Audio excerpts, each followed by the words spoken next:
आज हम पढ़ने लगे हैं प्रेजेंट परफेक्ट टेंस के बारे में। Let's start. सबसे पहले हम ये देखते हैं कि प्रेजेंट परफेक्ट टेंस को हम इस्तेमाल किस तरह करते हैं। हमने प्रेजेंट इंडेफिनिट में भी पढ़ा था कि इसके डिफरेंट सिचुएशन में इस्तेमाल होता है। कॉन्टीन्यूस के बारे में पढ़ा था कि जब कोई एक्शन अभी कॉन्टिन्यू है, किया जा रहा है, उसको हम तब इस्तेमाल करते हैं। प्रेजेंट इंडेफिनिट जो अपनी डेली हैबिट्स हैं, परमानेंट सिचुएशन है या जनरल ट्रूथ के लिए इस्तेमाल करते हैं। तो इस तरह प्रेजेंट परफेक्ट टेंस को देख लेते हैं कि इसको किस टाइम पे इस्तेमाल करते हैं।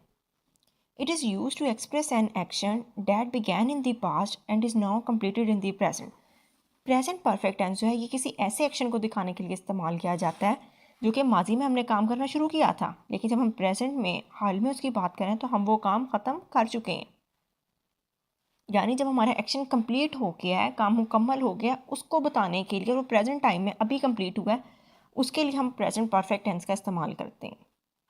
जैसे I have completed my homework, मैंने अपना होमवर्क करना शुरू किया था और अब जब मैं बता रही हूँ तो मैं अपना होमवर्क ख़त्म कर चुकी हूँ।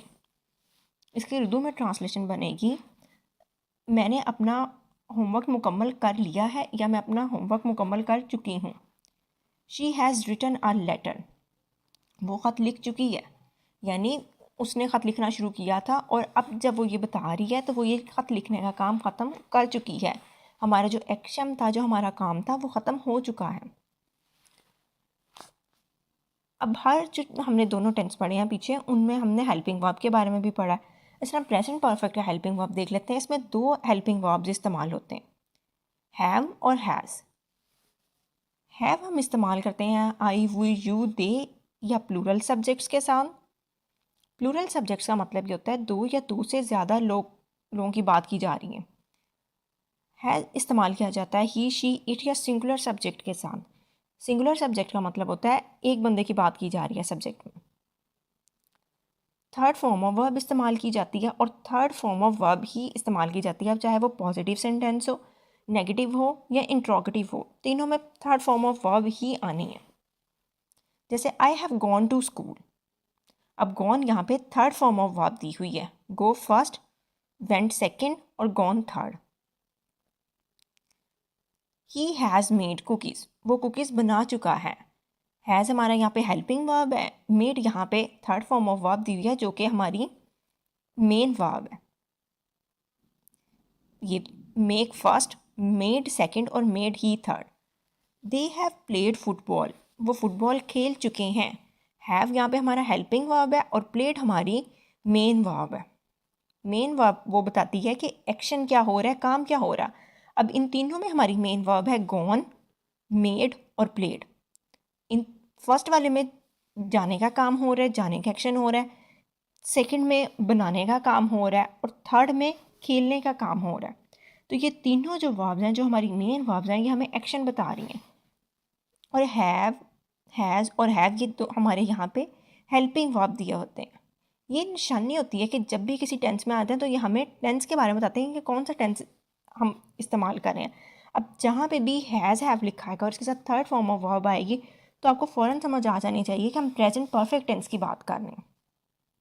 आई होप आपको हेल्पिंग वर्ब और मेन वर्ब क्लियर हो गए। अब हम देख लेते हैं इसका स्ट्रक्चर और पॉजिटिव सेंटेंसेस को। स्ट्रक्चर बाकी दोनों टेंसेस की तरह इसका भी वही रहेगा। सबसे पहले सब्जेक्ट आ जाएगा, इसके बाद हेल्पिंग वर्ब, फिर हमारी मेन वर्ब जो कि थर्ड फॉर्म ऑफ वर्ब होगी और फिर हम एंड पे ऑब्जेक्ट लगा देंगे। अब यहाँ फर्स्ट एग्जांपल दी हुई है, वी हैव ईटन पास्ता, हम पास्ता खा चुके हैं। वी प्लूरल में आ रहा है तो इसके साथ हैव का हेल्पिंग वर्ब लगाया।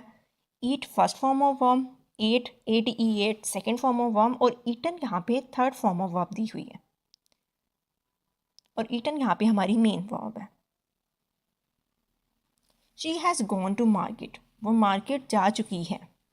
अब गॉन यहाँ पे हमारी थर्ड फॉर्म ऑफ वर्ब दी हुई है। अब क्योंकि शी प्रोनाउन एक लड़की की तरफ इशारा कर रहा है, सिंगल की तरफ, तो यहाँ पे हैज़ का हेल्पिंग वर्ब लगाया। चिल्ड्रन हैव प्लेड फुटबॉल, बच्चे फुटबॉल खेल चुके हैं। प्लेड यहाँ पे हमारी मेन वर्ब है। चिल्ड्रन ज़्यादा बच्चों की बात कर रहे हैं। चाइल्ड एक बच्चे की बात होती है, चाइल्ड का जो प्लूरल होता है वो चिल्ड्रन होता है और ये यहाँ पे मेन वर्ब हमारी प्लेड है। आई हैव वॉच्ड टेलीविज़न, मैं टेलीविज़न देख चुकी हूँ।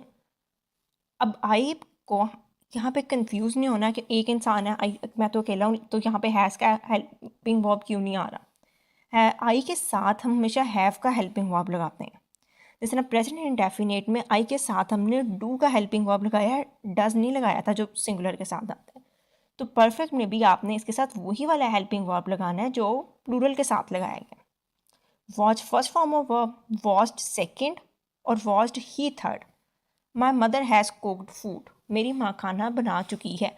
अब यहाँ पे ईटन, गॉन, प्लेड, वॉश और कुक जो हैं ये हमारी मेन वर्ब्स हैं। ये तीनों हमें बता रही हैं कि हर सेंटेंस में क्या काम किया गया है। किसी में खाने का, किसी में जाने का, किसी में खेलने का, किसी में टीवी देखने का और किसी में पकाने का काम हुआ। नेक्स्ट है नेगेटिव सेंटेंसेस। नेगेटिव बनाने का तरीका क्या होता है कि नॉट का वर्ड हम लगा देते हैं, इससे पता लगता है नेगेटिव सेंटेंस है। और जो हमारा हेल्पिंग वर्ब होता है उसके बाद और मेन वर्ब से पहले, इन दोनों के यानी दरमियान में हमने नॉट का वर्ड लगा देना।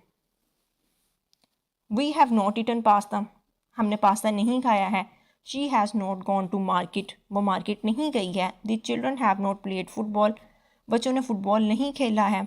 आई हैव नॉट वॉच टेलीविज़न, मैंने टीवी नहीं देखा है। My mother has not cooked food, मेरी माँ ने खाना नहीं बनाया है। सिंपल, सब में हमने हेल्पिंग वर्ब और मेन वर्ब के दरमियान में नॉट लगाया हुआ है। फर्स्ट में हैव और ईटन के दरमियान में लगाया हुआ है। सेकंड में हमने हैज़ और गॉन के दरमियान में लगाया हुआ है। थर्ड में हमने हैम और प्लेड के दरमियान में नॉट लगाया हुआ है। फोर्थ सेंटेंस में हमने हैव और वॉच के दरमियान में नॉट लगाया हुआ है। और फिफ्थ में हमने हैज़ और कुड के दरमियान में लगाया हुआ है। तो हेल्पिंग वर्ब और मेन वर्ब के दरमियान में हमने नॉट लगा देना। नेक्स्ट है इंट्रोगेटिव सेंटेंसेस। इंट्रोगेटिव सेंटेंसेस कहते हैं वो वाले सेंटेंसेस जिसमें हम कोई क्वेश्चन पूछते हैं, किसी से सवाल करते हैं। अब यहाँ पे क्या होता है कि जो हमारा हेल्पिंग वर्ब होता है हैज़ हैव, उसको हमने बिल्कुल स्टार्ट में ले आना होता है सब्जेक्ट से पहले।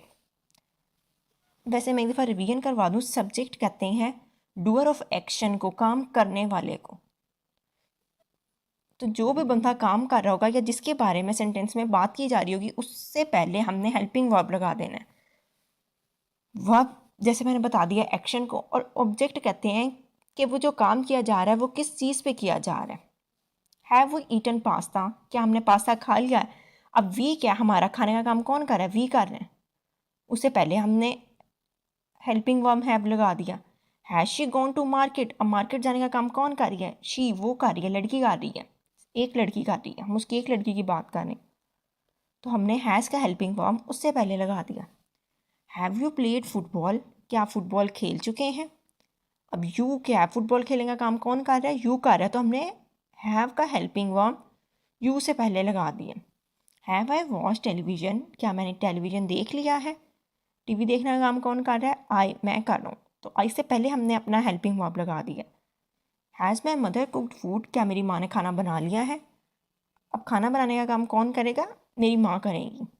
तो माई मदर से पहले हमने हैज़ का हेल्पिंग वर्ब लगा दिया। आई होप आपको प्रेजेंट परफेक्ट टेंस की अच्छे से समझ आ गई होगी। अगर आपका कोई क्वेश्चन है तो आप नीचे कमेंट बॉक्स में करके पूछ सकते हैं। वीडियो पसंद आई हो तो please like, share and subscribe. Thank you.